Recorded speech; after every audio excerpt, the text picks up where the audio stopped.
Deep beneath the icy Antarctic seas, scientists once recorded ethereal glacial whispers, sounds created by icebergs colliding and melting. However, a recent and unanticipated phenomenon has left these waters eerily hushed, as these whispers have vanished mysteriously. This unexpected silence has sparked a flurry of research, as scientists attempt to uncover the implications of this silence on local marine ecosystems.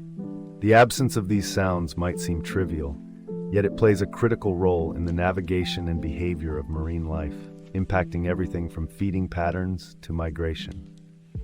As experts delve deeper, they ponder if this silence hints at broader environmental changes, seeking answers in an unsolved puzzle that has left the Antarctic eerily quiet.